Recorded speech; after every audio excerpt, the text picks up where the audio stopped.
today we'll discuss the NEET PG ophthalmology recall questions. So we got around 14 questions in ophthalmology. Most of the questions were direct questions. Many were repeat questions, and all the questions were discussed in the class. Okay. So we will go through the questions now. So the first question we got was the clot compressing over the optic chiasma causing a bitemporal hemianopia. Which is the artery which is involved? Okay. So the history they have given is a clot compressing over the optic chiasma and the patient has a bitemporal hemianopia. So which is the artery involved?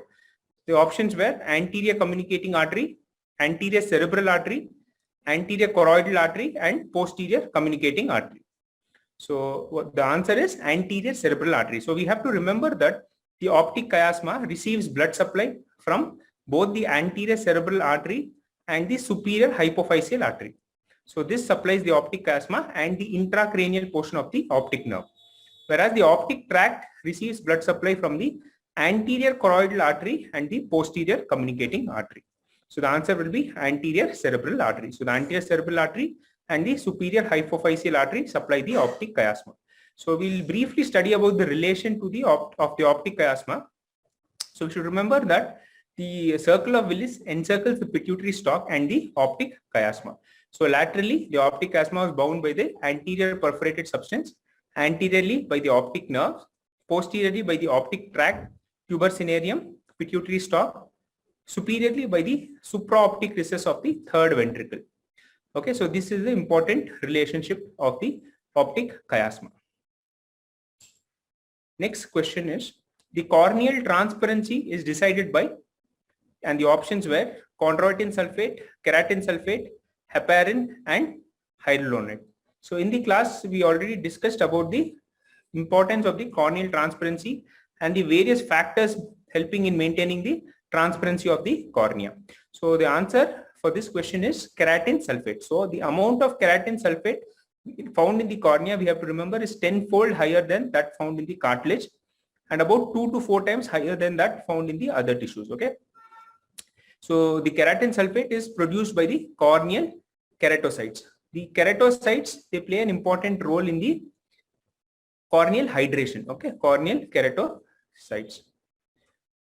They play an important role in the corneal hydration. So if the keratin sulfate is defective, what do we have? We have the macular corneal dystrophy. So if the keratin sulfate is either absent or it can be abnormal. If it is absent, it is type 1 macular corneal dystrophy, and if it is abnormal, it is type 2 macular corneal dystrophy.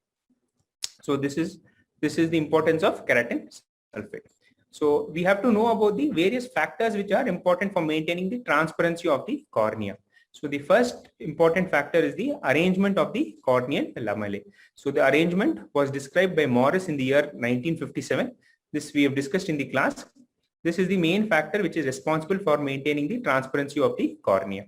So the regular arrangement of the corneal fibrils, okay, and because of the small diameter and the regular arrangement, the back scattering of light doesn't occur. Because the back scattering of light doesn't occur, the destructive interference is completely suppressed. Okay, this is responsible for the stromal transparency.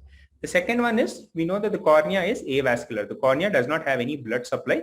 It receives its nutrition from the aqueous and the air, and also the state of dehydration. We know that the corneal endothelial pump, the sodium potassium ATPase pump, is responsible for the maintaining the transparency of the cornea. Also, metabolism of the cornea and difference in the refractive index of the cornea and air is an important factor mediating the transparency of cornea. So this keratin sulfate was discussed in the class. Okay, so our next question, we have a month-old baby presenting with photophobia, lacrimation, and blue eyes. Okay, so this is characteristically 5 Bs we discussed in the class. Okay, so this is congenital glaucoma. So what are the 5 Bs we discussed? 5 Bs include boys, it is seen bilaterally. Okay, presence of blue eyes, presence of blepharospasm, and the last one is the bullseye. These are the 5 Bs which are associated with congenital glaucoma. So megalocornea, more than 13 millimeters in diameter, ophthalmos or bullseye. Then we should know about the HAP striae. What is HAP striae? HAP striae are the horizontal breaks in the Descemet's membrane. So horizontal breaks in the Descemet's membrane are characteristic of congenital glaucoma. You should also know the vertical breaks. Okay, the vertical breaks in the Descemet's can occur. Which conditions? In case of forceps delivery. Forceps delivery. Okay, and also we should know about the Vogt striae, which occurs in keratoconus. Vogt striae occurs along tension lines. Okay, it can either be horizontal or vertical. Okay. Other important points is the appearance of the cornea. This is typically known as the frosted glass appearance.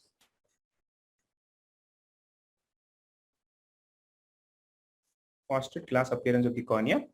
Also, in these cases, because of the ophthalmos or the forward bulging of the eye, there can be a backward displacement or dislodgement of the lens into the vitreous cavity. These are the important points about congenital glaucoma.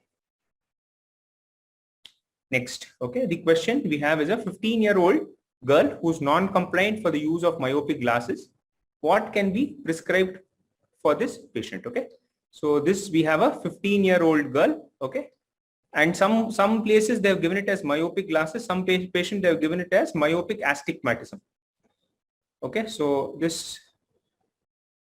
So if it is astigmatism also, which is the treatment of choice? So remember, here we have a 15-year-old girl. Okay, so all refractive surgeries are contraindicated for this patient.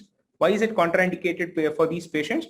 Because the minimum age for any refractive surgery is 18 years. Okay, the patient should have a stable refraction for 6 months. Okay, minimum of a stable refraction, that is the glass number should not change beyond 6 months.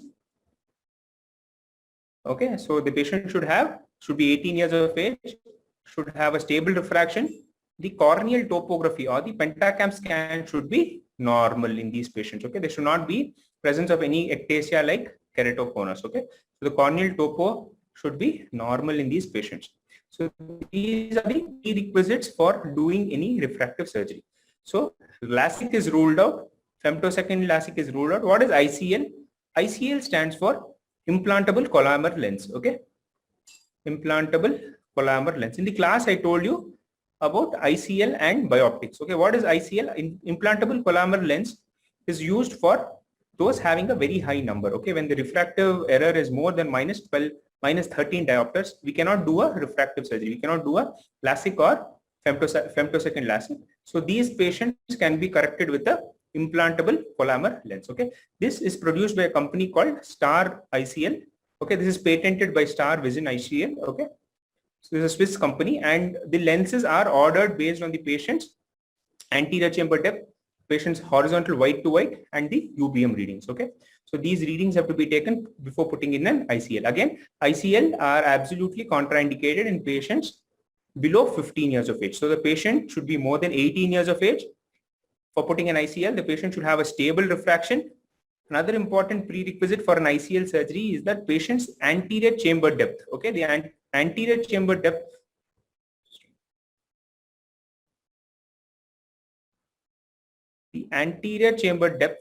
should be more than 2.8. Okay, this is another important prerequisite for putting in an ICL. Okay, so the patient's refraction should be stable. The patient should be more than 18 years of age, and the patient should have an anterior chamber depth more than 2.8. What is bioptics? So bioptics is combining two refractive procedures. So if a patient has a very high number like -18, -20, we combine an ICL surgery along with a LASIK or a PRK. So that combination of two refractive surgeries is known as bioptics. So bioptics is done for very high numbers. So the answer for this patient is orthokeratology. Okay, or what is orthokeratology? So orthokeratology is using rigid gas permeable lenses. Okay, so this rigid gas permeable lenses are put on the cornea overnight. Okay, so what do? They cause a reshaping or remodeling of the cornea, and during the daytime the refractive error is corrected for about 6 to 8 hours. Okay, This principle is known as orthokeratology. So the orthokeratology can be used for correction of myopic astigmatism also. Okay. Apart from this, we can also use a toric lenses. So for high astigmatism, toric lenses are available. These are also soft lenses, semi-soft lenses. Okay. Toric lenses can also be used. One more important thing we'll have to rule out is if the patient has irregular astigmatism, always rule out a corneal ectasia, mainly your keratoconus. Okay. So if a patient has irregular astigmatism, that is if it is off axis, if it's at if it's not 90 and 180 degrees, if it's off axis, if it's irregular astigmatism, always rule out corneal ectasias, mainly your keratoconus. Okay. So these are the important points. Next, we have a child with whitish pupillary reflex. He has undergone enucleation of the eye. Histopathology shows the presence of Flexner Wintersteiner rosettes. So this is a straightforward question. So we discussed the diagnosis is retinoblastoma. Okay. So retinoblastoma. So the important points you should know in retinoblastoma. The first thing is the Knutson's two-hit hypothesis.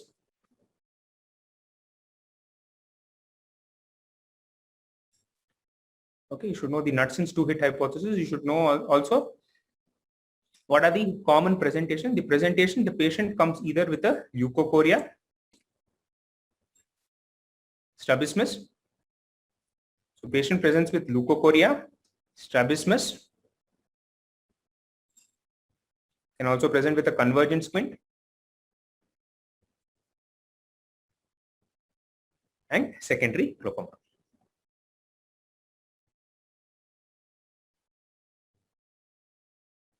Okay. So remember Flexner Wintersteiner rosettes. These are the Flexner Wintersteiner rosettes. They are a true rosette. Okay. They are a true rosette. So they have a single layer of cells arranged around a clear lumen. You see the clear lumen in the center. Clear lumen with a single layer of cell arranged.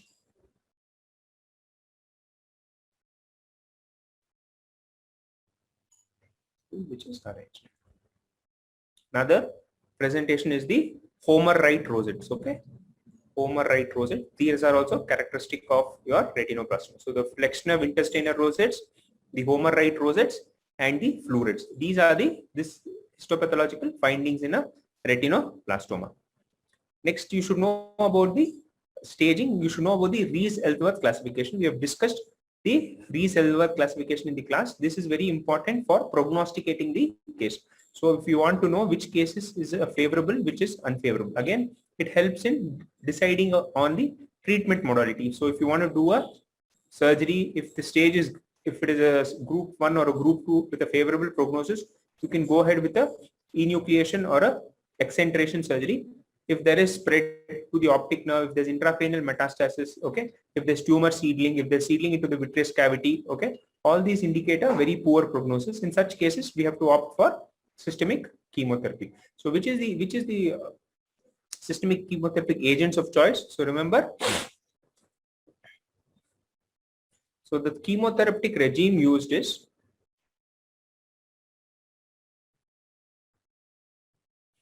CEV. What does CEV stand for? CEV stands for carboplatin, etoposide, and vincristine. So we have carboplatin, we have etoposide and vincristine. Usually 6 cycles of chemotherapy is given for a patient with retinoblastoma. So chemotherapy is preferred in a patient having optic nerve involvement, a patient having an intracranial spread, okay, having vitreous seeding, patient having distant metastasis. Also remember, the most common site for distant metastasis is spleen and bone marrow. And via blood spread, the liver can be involved. Also, the involvement of the liver indicates usually the most common cause for death in a patient with retinoblastoma. Okay, so the blood spread to the liver can result in death in these patients. So retinoblastoma we have discussed in detail. So you should know about the intracranial calcification. You should know about the B-scan finding. Okay, you should know about the Flexner Wintersteiner rosettes, Homer Wright rosettes. You should know about the florets and the Rees-Ellsworth classification for prognostication of the tumor. Next, we have a female with a history of contact lens usage who comes with the following presentation. What is your diagnosis? So in a patient who's a chronic contact lens user, okay, I told you the most common diagnosis will be the giant papillary conjunctivitis. So this is the giant papillary conjunctivitis. You can see that the giant papillae. So what are the points to differentiate between the other differential diagnosis? What we have differential diagnosis of trachoma, spring catarrh, and follicular conjunctivitis. So in the next slide, I will explain each of these. So in trachoma, the typical sago grain appearance of the follicles is seen. Okay, you have the sago grain appearance in trachoma. Spring catarrh, we know the characteristic finding is the cobblestone papillae. Presence of the cobblestone papillae. You have the ropey discharge. You have presence of Horner-Tranta spots. What are Horner-Tranta spots? Horner-Tranta spots are the accumulation of the eosinophils seen at the limbus. Also presence of shield ulcers and Maxwell-Lyon sign. What is Maxwell-Lyon sign? The fibrin, usually it can get enhanced by heat and accumulate on the giant papillae. So on the giant papillae, you can have fibrin deposits which are known as Maxwell-Lyon sign.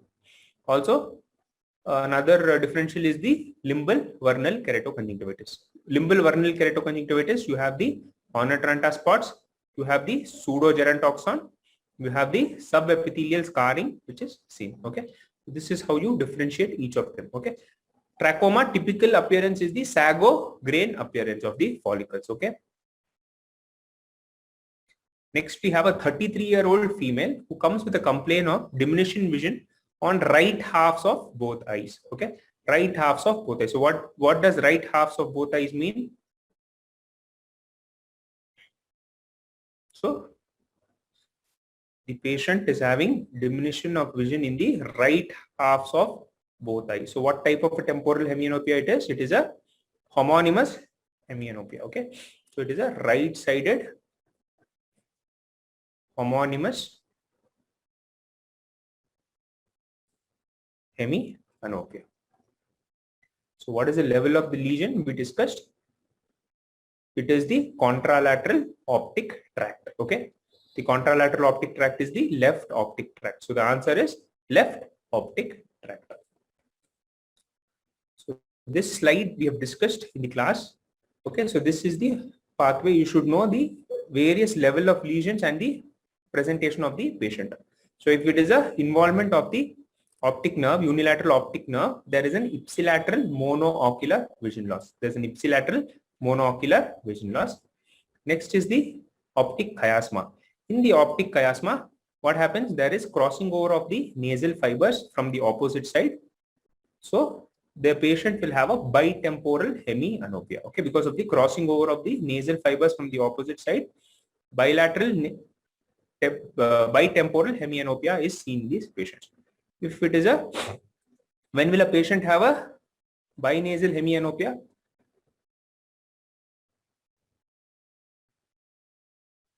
So binasal hemianopia can be seen in case of a aneurysm on bilateral aneurysm compressing the lateral part of the optic chiasma. Okay, so any aneurysm, bilateral aneurysm compressing the lateral part of the optic chiasma can result in a binasal hemianopia. Next, the optic tract. Okay, the optic tract, it contains the temporal fibers from the same side and the nasal fibers from the opposite side.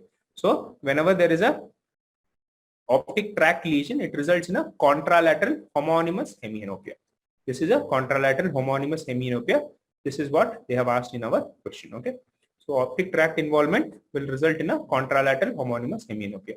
Always remember, any lesion which is posterior to the optic chiasma, any lesion which is posterior to the optic chiasma will result in a contralateral homonymous lesion. It results always in a contralateral homonymous lesion. Okay, so from the optic tract we have the optic radiations.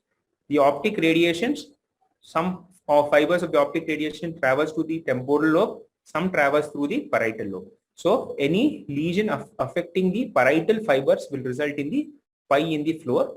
The pie in the floor is also known as inferior quadrant anopia. So inferior quadrant anopia or pie in the floor appearance is seen because of the involvement of the parietal fibers of the optic radiation. Pie in the sky or superior quadrant anopia is because of the involvement of the temporal fibers. The temporal fibers are also known as Meyer's loop. Okay, so in some of the questions they give it as Meyer's loop. The Meyer's loop is the other name for the temporal optic radiation fibers. Okay.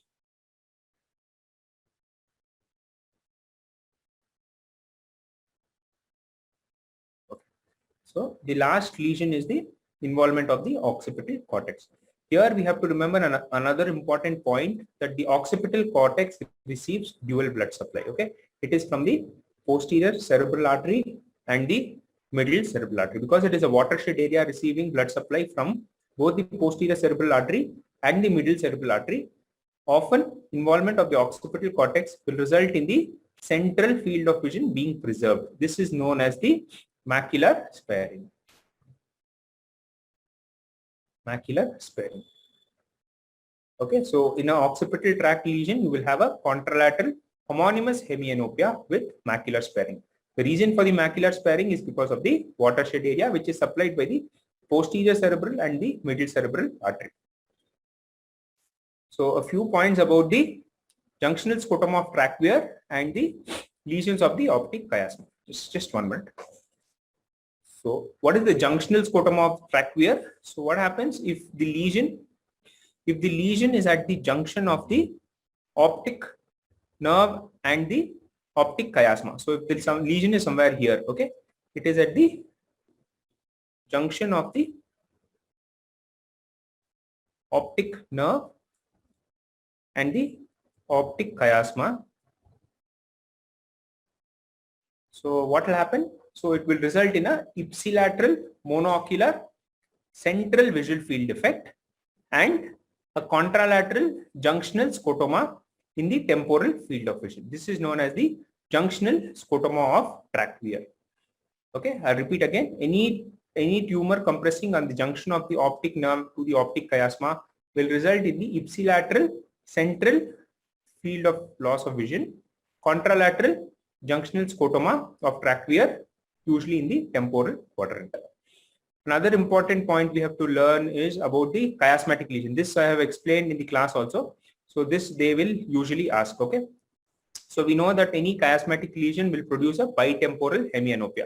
So how do you differentiate a pituitary tumor from a craniopharyngioma? So remember, a pituitary tumor, what does a pituitary tumor do? It spreads from up, it spreads up from below. Okay, so pituitary tumor, it compresses the optic chiasma from below. Okay, so because it compresses the optic chiasma from below, the superior field defect is the first to appear. Okay, so always remember, a pituitary adenoma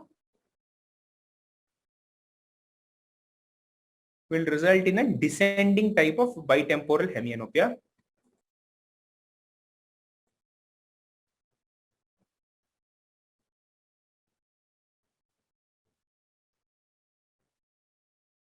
While a craniopharyngioma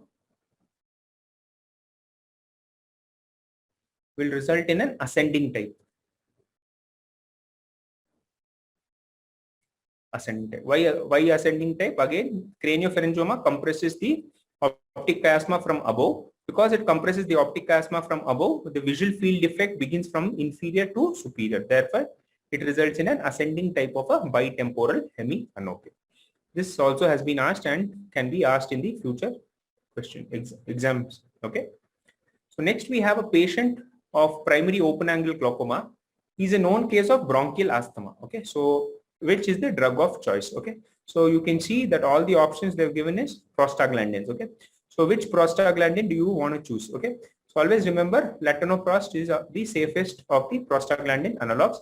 It is given as a single dosage, usually given HS. Okay, so we will briefly go through the anti-glaucoma medications, its important side effects, the concentration and the pathway of the drugs. So first, the drug of choice is usually the prostaglandin analogs. Okay, the prostaglandin analogs, as we know, acts by increasing the uveoscleral outflow. So this slide has been discussed in the class. So which drug causes the maximum IOP reduction? Remember, the prostaglandin analog cause the maximum IOP reduction. Up to 30% fall in the IOP is caused. And the main advantage of using the prostaglandin analog is it is a single dosage. That is only at bedtime. It is given HS. Okay. The other important side effects we have to remember is it causes hypertrichosis. It can cause increased pigmentation and hyperemia. Okay. Prostaglandin analog should be avoided in inflammatory glaucoma. That is another important point. So two drugs which have to be avoided in inflammatory glaucoma. One, we have the prostaglandin analogs. Second is pilocarpine. Okay, these two drugs have to be avoided in inflammatory glaucomas. Second, we have beta antagonist. Beta antagonist, we know timolol, levobutanol, and bitoxolol. So they act by decreasing the aqueous production. They are given in a BD dosage. The concentration available is 0.5%. They cause a 20 to 30% drop in the IOP. The other side effects, the main side effects of beta blockers is bradycardia, heart block, and bronchospasm. So always ask a history of bronchial asthma before putting a patient on a beta blocker. Also ask for history of any cardiac heart blocks or bradycardia before putting the patient on a beta blocker. So stinging is another important complication of a beta blocker. Next, we have the alpha adrenergic agonist. We have the alpha adrenergic agonists like apracnonidine and brimonidine. So remember, these drugs have a neuroprotective effect. They act by decreasing the aqueous production and increasing the aqueous outflow. They are usually given as BD dosages. Okay, the important side effects include hypotension, tachyphylaxis, follicular conjunctivitis. Okay, they include hypotension, tachyphylaxis, and follicular conjunctivitis. The next class of drugs is the carbonic anhydrase inhibitors. The carbonic anhydrase inhibitors, we have acetazolamide, dorzolamide, and brinzolamide. They act by decreasing the aqueous production. The important side effects include Stevens-Johnson syndrome and blood dyscariasis. Next is the pilocarpine. The pilocarpine, it again increases the aqueous outflow. The important side effects include myopic shift and retinal detachment. Last group of drugs is the hyperosmotic agents. Hyperosmotic agents, we have glycerol and mannitol. They act by drawing water from the intravascular compartment. So they cause a shrinkage of the vitreous and thereby reducing the IOP. So important side effects include urinary retention, congestive cardiac failure. So they have to be carefully given in patients with pulmonary edema and cerebral edema. So next we have an elderly female with gradually progressive diminished vision. This is the fundus finding. So what do you see here? You see hard exudates deposited in the macula. Okay, so this is a case of a diabetic maculopathy. So this is the hard exudate seen in diabetic maculopathy. Okay, so what is the definition of cystoid macular, clinically significant macular edema?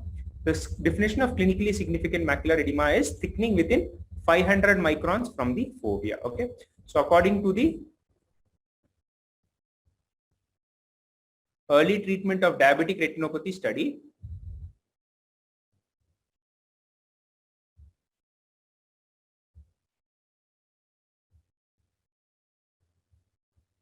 so what is the definition? According to the early treatment of diabetic retinopathy study, the clinically significant macular edema is defined as retinal thickening 500 microns from the fovea, presence of hard exudates within 500 microns from the fovea along with retinal thickening, and 1500 microns of thickening with any part lying one disc diaper from the fovea. So any part lying one disc diaper from the fovea, thickening of around 1500 microns. So this is the latest classification of clinically significant macular edema by the early treatment of diabetic retinopathy study. Okay, next question. Okay, so we have a industrial worker admitted to the hospital after injury to the eye following his work with hammer and chisel. Okay, so this is a hammer and chisel. It is a metallic foreign body. Okay, so metallic foreign body, what did we discuss in the class? MRI is an absolute contraindication. So remember, in any metallic foreign body, MRI should never be done. Okay, the foreign body was impacted in his eye. Which of the following investigations would be detrimental? Okay, as discussed, the answer is MRI. So foreign body, we can classify them as toxic foreign bodies and the inert foreign bodies. Toxic ones, we have magnetic ones like iron, steel, and nickel. So these are an absolute metallic and magnetic and non-magnetic. Both are a contraindication for a MRI. Okay. In vegetative, non-metallic, we have vegetative matter. Inert foreign bodies, we have gold, silver, and platinum. And inert in non-metallic foreign bodies, we have glass, carbon, stone, porcelain, plastic, and rubber. Okay. So whenever we have a foreign body, immediately a wound closure. Okay. Wound, if it is a penetrating intraocular foreign body, it has to be operated immediately within less than 24 hours. Okay. If it is delayed for more than 24 hours, there's a high risk of endophthalmitis. Okay. So again, if the foreign body, the longer the foreign body stays in the eye, the more is the complication, especially copper foreign bodies. Okay. If a copper foreign body gets into the eye, again, the percentage of copper in the foreign body also determines the chalcosis, which occurs because of the copper foreign body. Okay. So we have to treat as soon as possible. Also put the patient on broad spectrum IV antibiotics, give the patient tetanus, this one, and after surgery, monitor the patient closely. Okay, these are the important things you should follow. Okay, diminution of vision in dim light along with dry eye, roughening of the corneal surface. So which deficiency can be associated? So we have a dry eye, roughening of the corneal surface. So this is the classical vitamin A deficiency. So the defect is deficiency is in the retinoic acid. So vitamin A deficiency, we have discussed xerophthalmia in detail in the class. So again, we'll quickly go through it. Okay, so we have the primary signs and the secondary signs. What are the primary signs? We have conjunctival xerosis, bite-out spots with conjunctival xerosis. We have corneal xerosis. We have corneal ulceration and xerosis. And the last is the corneal melt or the keratomalacia. The secondary signs include night blindness, xerophthalmic fundus, and the xerophthalmic scars. So this is the silver scaly appearance of the bite-out spots. This shows the corneal xerosis. Okay, the corneal xerosis stained with fluorescein. This is the corneal melt or keratomalacia, which is the last stage of xerophthalmia. Again, we should know about the vitamin A prophylaxis in different age groups. So in infants less than 6 months of age, we usually give 50,000 international units of vitamin A. Infants between 6 to 12 months of age, we give 1 lakh international units of vitamin A. And children more than 12 months of age and in mothers, we give 2 lakh international units of vitamin A as prophylaxis. Okay, so next question, we have a thin-built boy who comes with long fingers with subluxation of the lens, showing the deficiency of cystathione synthase. So which amino acid should be supplemented? Okay, so the diagnosis here, so we know, we have discussed in the class, deficiency of cystathione synthase results in homocystinuria. Homocystinuria, also these patients typically they have a marfanoid habitus, they have a long arm span, the dislocation of the lens is inferior and nasal. In homocystinuria, the dislocation of the lens is inferior and nasal. And which amino acid should be avoided? Methionine should be avoided, and the amino acid which should be supplemented is cysteine. Okay, cysteine and vitamin B6 should be supplemented. Okay, so remember in homocystinuria, because of the presence of the weak zonules, sometimes what happens, the patients presents to the clinic with the anterior dislocated intraocular lens. Okay, this is because of the lax zonules, because of the sudden constriction and dilatation of the pupil, the intraocular lens can enter into the anterior chamber. Okay, so this can sometimes be the presentation of a patient with homocystinuria. And this is the metabolic pathway. Here we see the cystathione synthase defect will result in accumulation of homocysteine. This homocysteine results in homocystinuria. So other important causes for ectopia lentis include Weil-Marchesini syndrome, which is associated with microspirophacea, then aniridia, we have trauma, we have congenital glaucoma, hyperlysinemia, homocystinuria, Marfan's we already discussed, sulfide oxidase deficiency, Ehlers-Danlos, and ectopia lentis. So these are the important causes for ectopia lentis. So upper lid coloboma, the most likely complication can be, okay. So the most likely complication in upper lid coloboma will definitely be the exposure keratopathy, okay, exposure keratopathy because of the incomplete closure of the eyelid, okay. Next, question. We have a 26-year-old male. So the last question for today is that 26-year-old comes with a backache, morning stiffness and redness of the eye. The X-ray presented in the OPD is this, which is the most likely diagnosis. Okay, so he's given the X-ray of the sacroiliac joint. The patient is a young male having backache, morning stiffness and redness in the eye. Okay, so the diagnosis here will be ankylosing spondylitis. Okay, so you should remember ankylosing spondylitis, the mean age of presentation of these patients is typically between 32 to 35 years of age, and the delay between the symptoms of spondyloarthropathy and uveitis is between 7 to 8 years, and the female to male ratio is 1.5 to 2.5 is to 1. So typically the course of the disease can be either acute or recurrent. Acute, there is a sudden onset and limited duration, that is less than 3 months. Recurrent, there is a period of inactivity between the episodes and it is recurrent. Okay, localization, it can either be unilateral. Okay, occasionally it can be alternating during the recurrences. Also it is a non-granulomatous. Remember, ankylosing spondylitis is a non-granulomatous type of uveitis, and there is marked or intense anterior chamber flare and cells. Okay, the cells and flare are marked cells and flare. So all the other complications include the presence of posterior synechiae, presence of complicated cataract. They can also be spillover inflammation into the posterior segment, and the last one is the cystoid macular edema. This also can be seen in patients with uveitis due to ankylosing spondylitis. So this comes to the end of the session. So I hope this class is useful. So around 1.7 lakh students have applied for NEET exam. So around 35,000 seats are available. So the ratio of the number of students getting in will be around 20%. So 20% of the students who have given the exam only will clear. So the remaining backlog, those who have to prepare, what my suggestion will be more dedicated this year. Okay, be more dedicated, have a timetable, stick to the timetable, and try to get through it. Okay, so giving multiple number of years, giving multiple number of efforts won't help. You have to settle down somewhere. Okay, so give it your best shot and take whatever comes your way. With this, I want to end the class. Okay, all the best for your results. Hope everybody comes out with flying colors. Thank you.